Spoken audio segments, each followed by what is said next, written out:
So let's go to our next speaker. Seyed, are you there? I am here indeed. Let me turn on the camera. Welcome. And it's early in the morning for you, so we appreciate you here. And you look really, full of energy. So that's great. So share the screen, take it away. Of course. Sharing the screen. Let me know if if you can see it and if there are any issues. It works well. Perfect. Okay. Hi, everyone. My name is Seyed Sajjadi from nFlux. Very excited to be here and to see many great presentations. I'm excited to see more presentations from other startups as well. Thank you, Things and KAHI team for putting together this tremendous event. By way of introduction, nFlux was incorporated in early 2019 in the beautiful state of California. And our first customer was NASA, which contracted us to build an intelligence system for deep space missions that can assist astronauts as they perform complex tasks for those missions because there's no real-time communication with the Earth. Since then, we've received investments from value-add investors such as Amazon, USC, and others to extend that technology and team into what we call our procedure monitoring and assistance solution. NASA still is our customer, and we've been fortunate enough over the past 2 years to onboard other industry leaders as our customers. To provide a bit more context on the problem we try to solve, I'd like to first start by asking a question. How much do we think human workers are contributing to industrial activities as it relates to manufacturing and field services?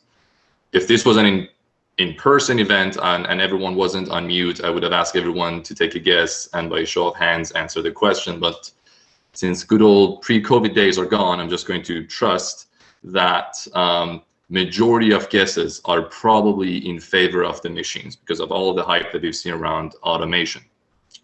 Surprisingly, that is not the case. Today, humans still perform almost 3/4 of the tasks in the manufacturing floor simply because there are many jobs and tasks that we do much better than robots, and robots do not yet have the technology to do what humans are capable of doing. That is great and all. However, the challenge is we don't have much visibility over that 72% of the work that's being done in the production line. Simply because humans and the activities that we perform and our output and the throughput is much harder to measure compared to machines because machines have thousands of connected sensors that can provide visibility into their throughput and performance. And because we cannot measure that 72% of the production line, thus we cannot manage or optimize it. And as a result, a significant part of production and manufacturing remains invisible.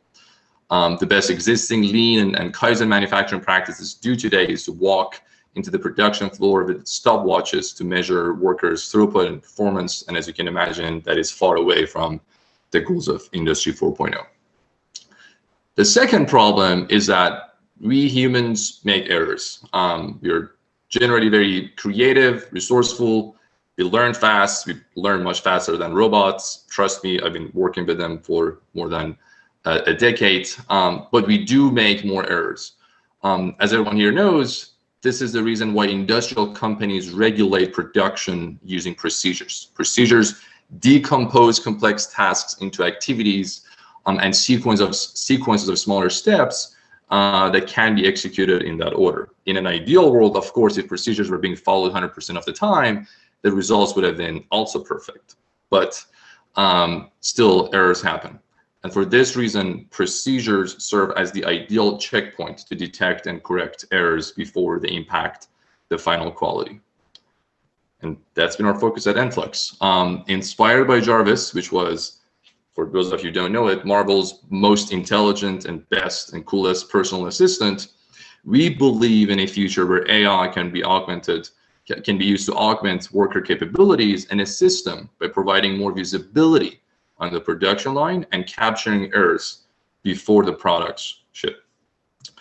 I'd like to now play a demo video that visualizes some of the target applications that we've been working on. So this very first one is the work that we did for NASA. In real time, we recognize the steps that are being performed, and those are the process steps that you see on the left corner.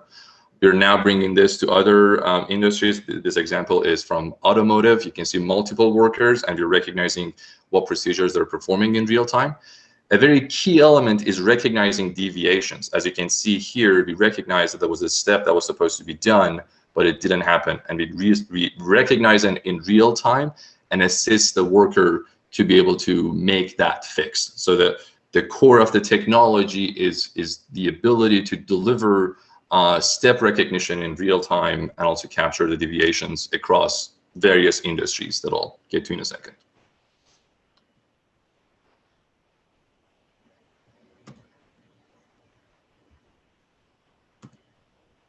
Perfect. As you saw in the video, there are a variety of industries that have what we call proceduralized labor. As a matter of fact, roughly speaking, 6% of the US GDP is driven by proceduralized work. And that speaks to the size of the problem, from space to automotive to medical devices to telecommunication boards. All manufacturers and even maintenance and repair service providers share the two fundamental problems that we discussed earlier, which were, number one, lack of visibility over the 72% of the labor, which means it cannot be measured or properly optimized. And secondly, human errors that can be costly in quality and even safety. So if you have workers that conduct procedures, most likely than not, you've faced or are still facing these problems. The way that we solve these two core problems is by recording few golden sample videos from the expert workers that are already performing a specific procedure. We then annotate these examples to understand what each step definition is and what each tool does. And then we use the magic of our AI to train a procedure monitoring and assistance, PMA, that can be attached and deployed on any camera. This whole process involves zero coding and only a few hours of time investment from the manufacturer to help us identify the right set of procedures and record the golden sample videos. Everything else is handled by our team. Once the PMA instance is deployed on a camera, that's usually one per station, there's an interface. Some manufacturers use a tablet, others use desktop to access our dashboard, which provides real-time feedback to the worker on their cycle time, as well as if there are any deviations.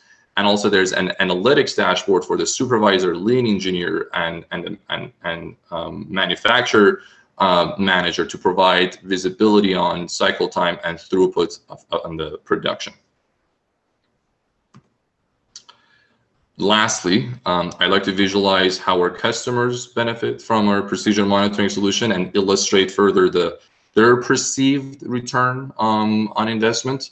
I'm sure that the audience coming from the manufacturing background would be very familiar with this cost of quality graph, which basically says cost of mitigation is reduced as companies reduce the number of errors and increase their product quality, but that has a reverse relationship with the prevention cost that increases as companies try to improve their quality.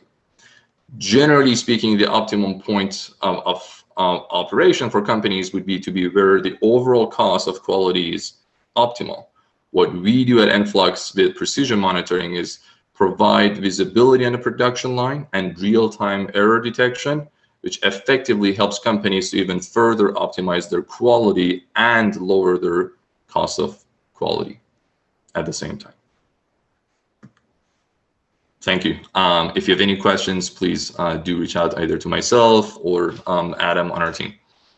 Great. Thank you so much, Seyed. We'll see. Let's see if we have any questions for you. No, not yet. Not yet. So just tell me, you told us before you were involved in something that happens in space soon, was it? You're waiting for something? Can you share that? Sorry, you said we were involved in something that happened in space? Yeah, there's something happening in space in a couple of weeks or days that you. Oh yeah, there's this.